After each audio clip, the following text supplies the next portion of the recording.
Assalamualaikum warahmatullahi wabarakatuh.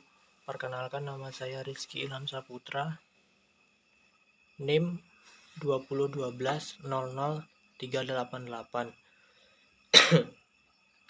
Saya perwakilan dari kelompok 3 ingin menyampaikan hasil makalah kami, yaitu yang berjudul Kepedulian Umat Islam Terhadap Jenazah. Langsung saja, yang pertama yaitu perawatan jenazah.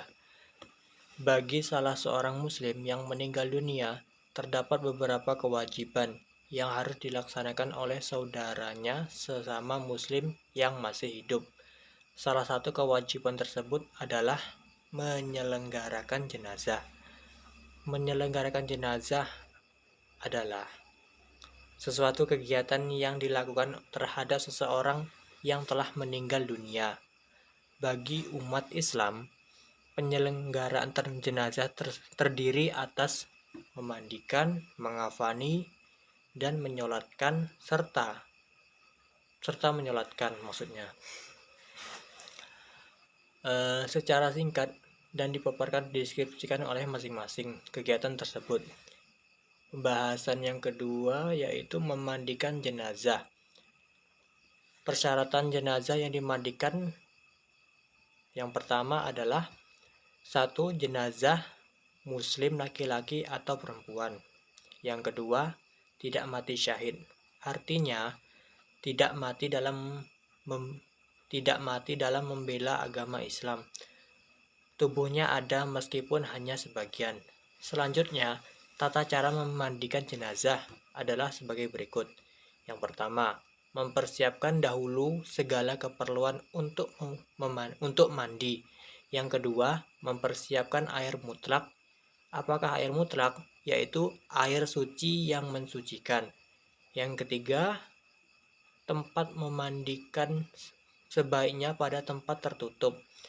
Yang keempat, sewaktu memandikan jenazah, agar badan ditutup terutama auratnya. Yang kelima, menyediakan air secukupnya, sabun, air kapur barus, dan wangi-wangian.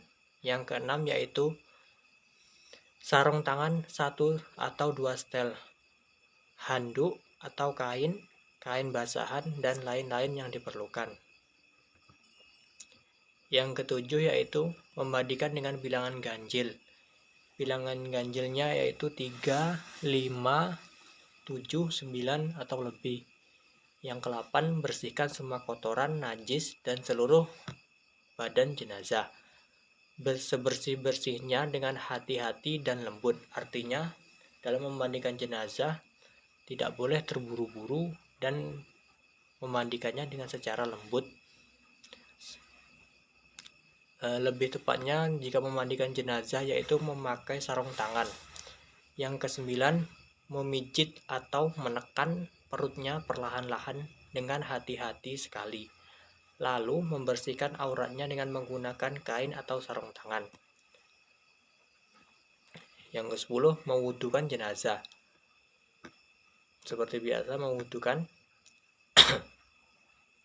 Yang ke-11, menyiram air ke anggota badan sebelah kanan, kemudian pada anggota badan sebelah kiri, bersihkan dengan sabun atau daun bidara. Lalu terakhir siram dengan air kapur barus. Yang ke-12, jenazah laki-laki harus dimandikan oleh laki-laki. Demikian juga dengan jenazah perempuan.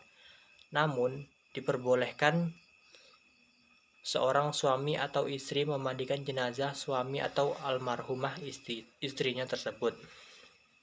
Yang ke-13, setelah selesai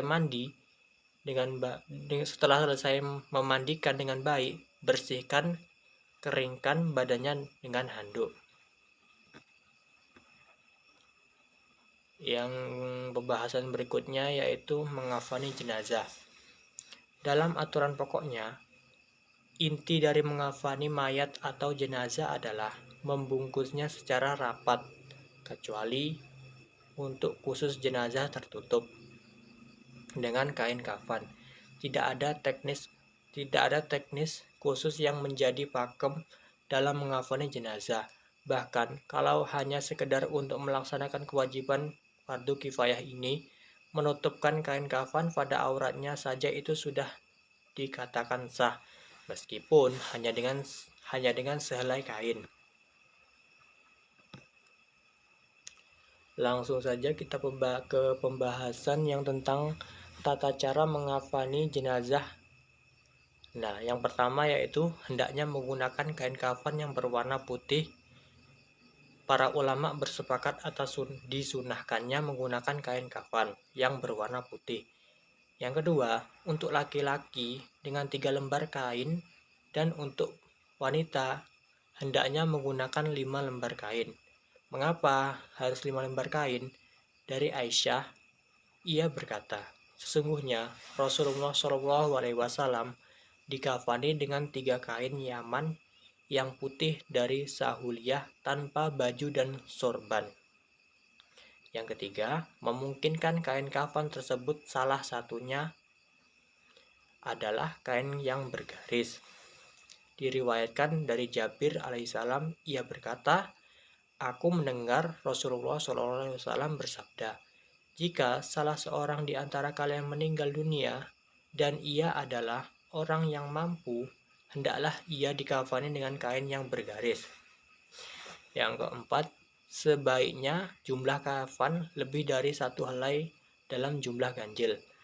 Berasal dari bahan yang bagus namun tidak terlalu mewah, adalah sunnah dalam untuk mengafani mayat.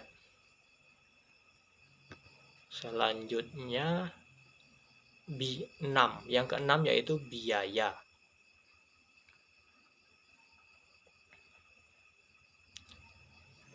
Biaya pembelian kain kafan diambilkan dari harta almarhum atau jenazah sebelum pembagian waris. Nah, artinya artinya pembagian waris tidak boleh diberikan jika si jenazah belum dikafani. Yang ketujuh yaitu dalam mengafani juga sebaiknya ada tambahan kapas secukupnya. 8. Tambahkan pula kapur, barus atau pewangi lainnya yang ditaburkan di atas kain kafan tersebut. Adapun cara mempergunakan atau mengkafankan jenazah laki-laki, yang pertama 3 lembar kain kafan dibentangkan dengan cara disusun. Kain kafan yang paling lebar dibentangkan di bawah sendiri atau 3 lembar kain kafan dibentangkan. Oke, kita lanjut saja ke pembahasan tentang menyolati jenazah. Menyolati jenazah yaitu tata caranya yaitu menyolati jenazah antara lain meletakkan jenazah pada arah kiblat, melakukan sholat jenazah. Yang kedua yaitu melakukan sholat jenazah dengan tempat 4 kali takbir. Sholat jenazah dilakukan dengan 4 kali takbir adalah pendapat yang dipilih oleh Umar bin Khattab. Selanjutnya yang ketiga yaitu adapun rinciannya setelah melakukan takbir takbir pertama dan kedua maksud saya membaca Allahumma sholli ala Muhammadin wa ala ali Muhammadin kama sholaita ala Ibrahim wa ala ali Ibrahim innaka Hamidum Majid. Allahumma barik ala Muhammadin wa ala ali Muhammad kama barokta ala Ibrahim wa ala ali Ibrahim fil alamina innaka Hamidum Majid. Seperti layaknya sholat. Yang keempat yaitu setelah takbir ketiga dan setelahnya mendoakan jenazah.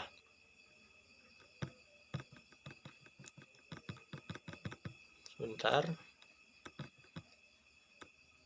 Yang terakhir ya seperti sholat salam.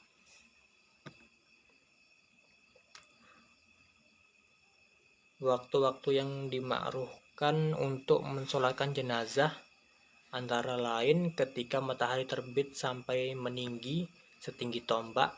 Yang kedua, ketika matahari berada tepat di atas kepala sampai tergelincir. Yang ketiga, matahari akan terbenam sampai benar-benar terbenam.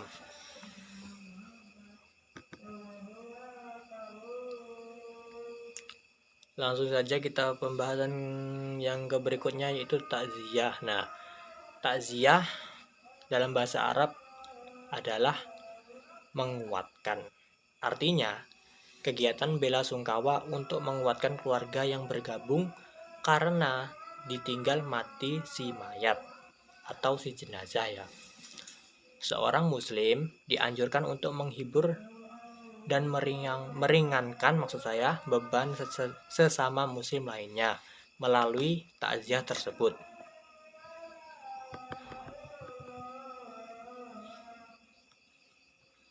Tampaknya itu saja yang dapat saya sampaikan. Mohon maaf jika banyak salahnya. Saya akhiri dengan wassalamualaikum warahmatullahi wabarakatuh.